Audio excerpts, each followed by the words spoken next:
comment est-ce qu'on va essayer, comment est-ce qu'on va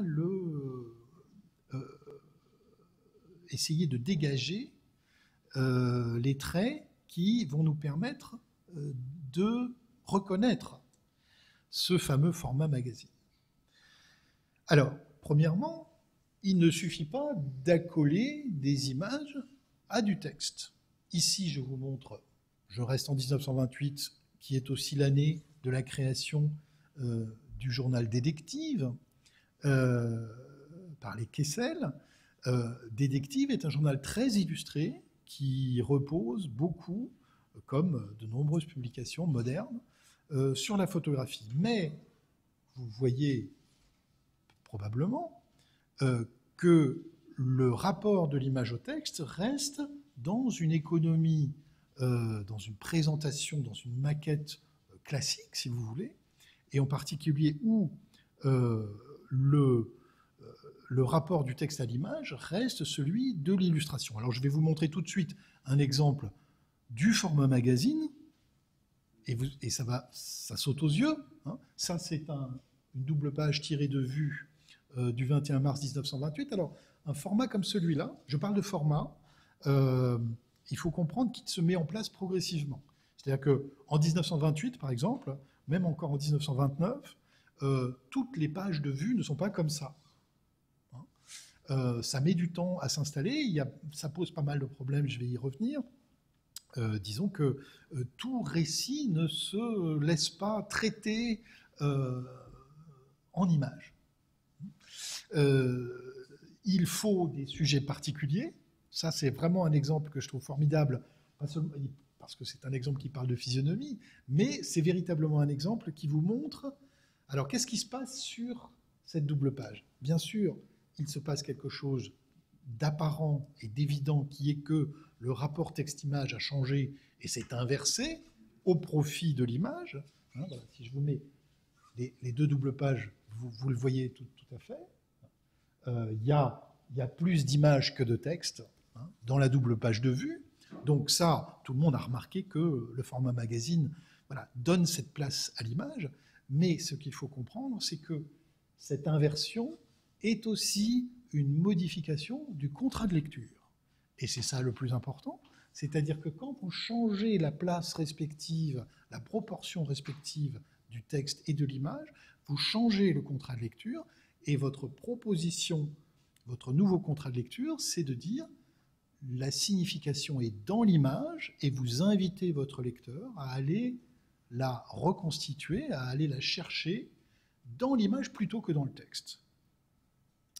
Et voilà, je dirais véritablement, voilà les deux caractères qui permettent de reconnaître le format magazine qui existe déjà dans le BIZ pendant la Première Guerre mondiale.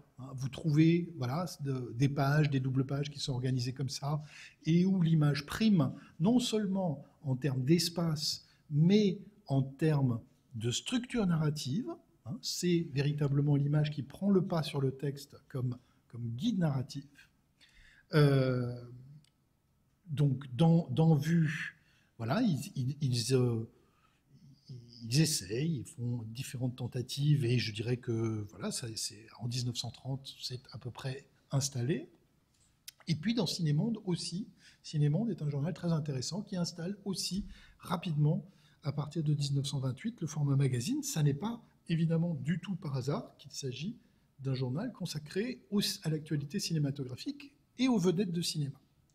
Parce que, bien sûr, vous voyez tout de suite que dans ce nouveau schéma, eh bien, on va privilégier un certain type de sujet. On ne peut pas appliquer le format magazine à n'importe quoi.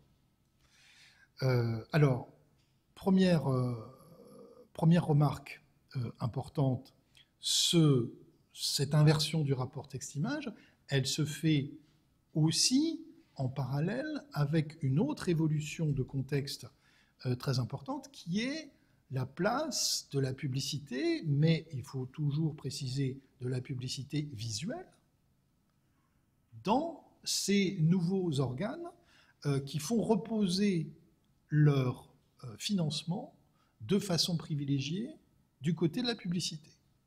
Donc c'est pas une nouveauté absolue, hein.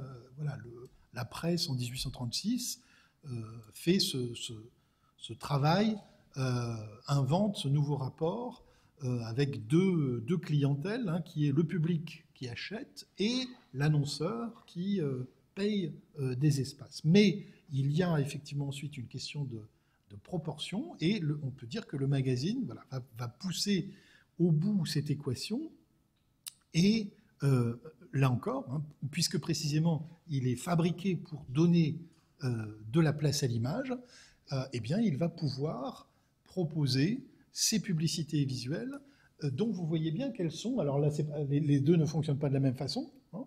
Vous en avez une, si vous voulez, voilà, qui se présente un peu à l'ancienne, comme la double page détective, avec du texte qui explique, qui donne des détails, voilà, comme une annonce, selon un format qu'on trouve et qui existe. Et puis vous avez cette magnifique publicité pour de l'huile spidoléine, où vous voyez bien que voilà, c'est véritablement, l'image prend le pas visuellement et sémantiquement. C'est le signe principal, et le texte devient presque accessoire. Donc voilà, ce nouveau type de publicité qui accompagne bien sûr le déploiement du format magazine est une condition essentielle de ce déploiement. Alors voilà ce que ça donne. Ça, c'est le chemin de fer, hein, d'un numéro de vue de 1930. Et même si vous ne voyez pas très bien, parce que là, j'imagine que les images pour vous voilà, sont juste des espaces géométriques, mais voilà, c'est l'idée, hein. Je pense que vous voyez, hein, ce rapport texte-image, comment il a évolué. Donc voilà, ça c'est du format magazine, plein pot, sur l'ensemble du numéro. On est en 1930, voilà, ça y est, c'est fait, hein, c'est clair. Alors, ça c'est juste, c'est l'aspect spatial, hein, d'organisation de la maquette. Ça se voit, ça modifie le schéma de lecture. Maintenant, si on rentre un peu plus près dans le détail des récits eux-mêmes, qu'est-ce qu'on voit? Alors d'abord, évidemment, sans surprise, j'allais dire, enfin c'est dans mon hypothèse à moi, hein, le format que je vais appeler maintenant photo-expressif, hein, c'est-à-dire c'est pas l'expressivité graphique, c'est pas l'expressivité picturale, c'est une nouvelle expressivité photographique qui pose un certain nombre de conditions particulières, devient, voilà, elle-même le moteur de la narration. Le sujet ici, vous voyez, ce sont ces variations. Donc là, c'est un reportage dans Ciné-Monde et un dans Vue qui reprennent exactement le même principe. C'est probablement Vue qui a pompé sur Ciné-Monde. Mais enfin, voilà, c'est un type de format qui se rencontre assez fréquemment, et où la variation des expressions est le support principal de la narration qui est proposée ici sur le chanteur-acteur Maurice Chevalier. Donc vous voyez comment l'expression elle-même devient en quelque sorte son propre sujet. C'est vraiment, c'est un exemple intéressant, si vous voulez, de l'inversion du rapport de l'illustration au texte. L'illustration est toujours subordonnée au texte. Vous ne pouvez pas comprendre une illustration si vous ne lisez pas le texte. C'est comme ça dans l'édition illustrée depuis la Renaissance et avant. Bon. Là, c'est encore une fois, hein, on inverse un peu les choses. C'est véritable. Vous commencez par regarder l'image et ensuite vous allez chercher des éléments complémentaires d'indication dans le texte, et donc en quelque sorte l'image se suffit à elle-même.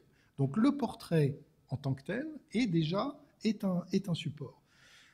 Évidemment, c'est pas du tout par hasard que ce type de narration va s'appliquer au monde du cinéma Et dans ce monde où, voilà, évidemment, ce sont des images qui donnent les éléments du récit qui est le film, mais bien sûr, il y a aussi le personnage ou la personne de la vedette. Et c'est là qu'on voit effectivement toute la puissance du portrait, qui n'est pas simplement une traduction d'une expression, c'est-à-dire une forme de communication non verbale.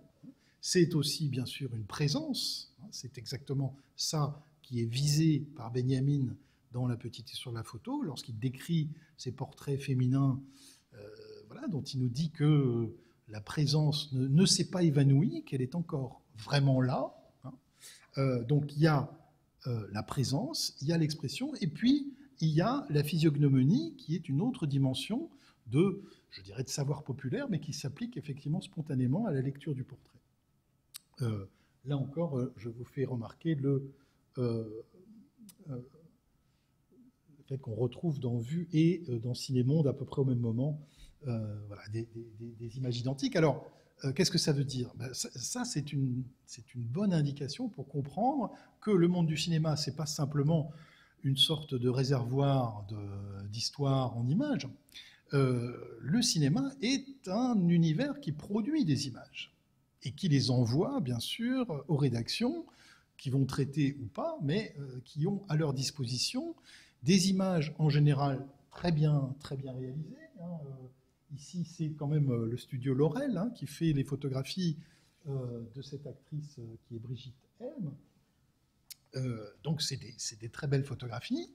Il faut du bon matériel pour proposer ce format.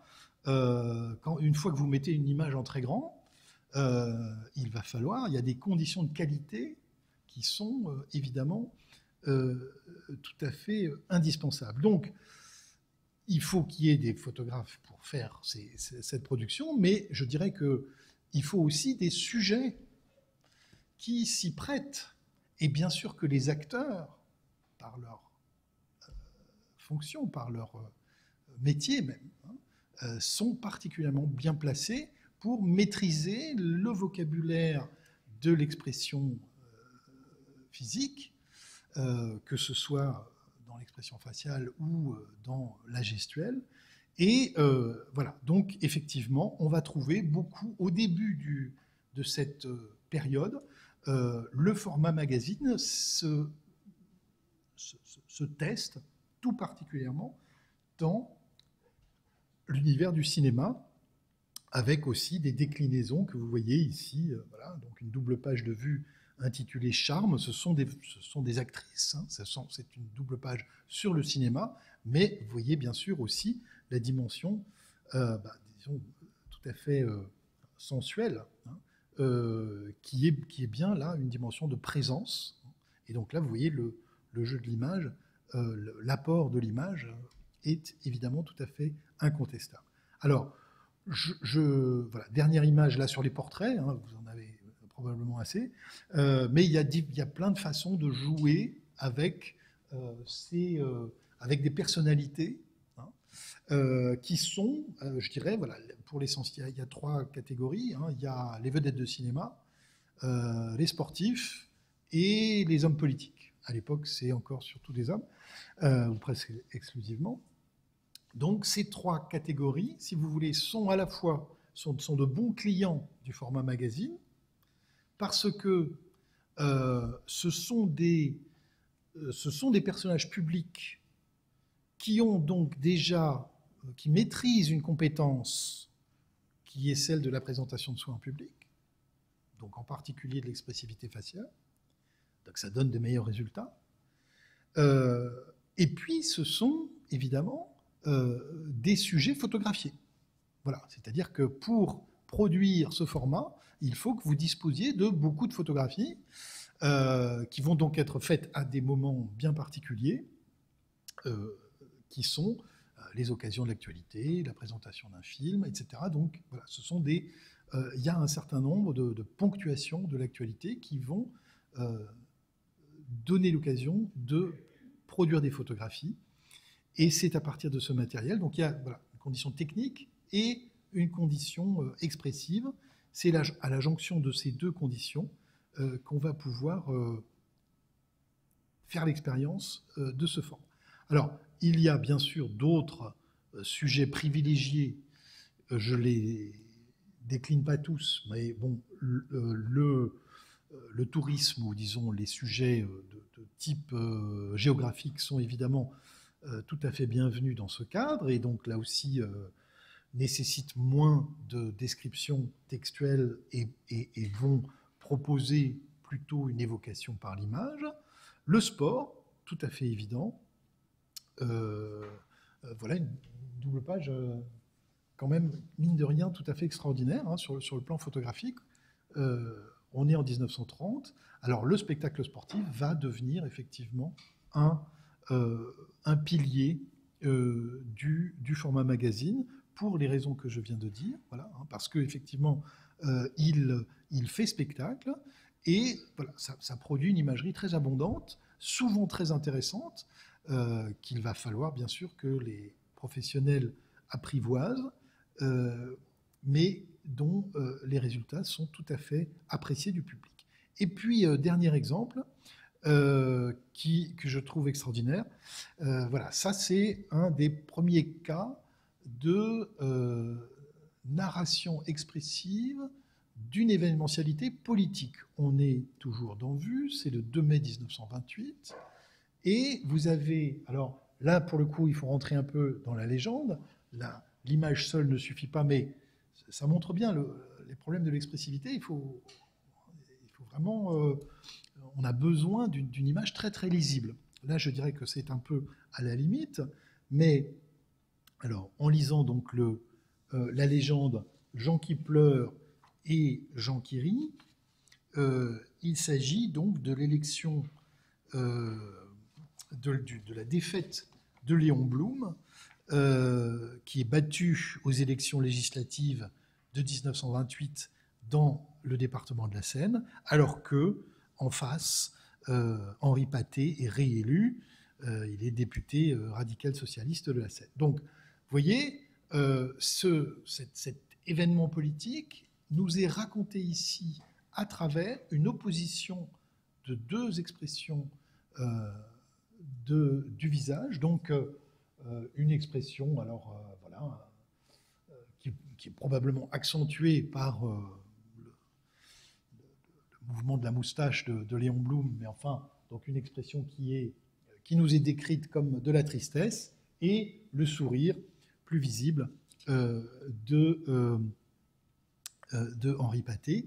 Et voilà, donc la construction du récit, elle est simple, mais elle est très efficace, et donc c'est à travers l'expression faciale de deux responsables politiques qu'on nous raconte un événement de l'actualité.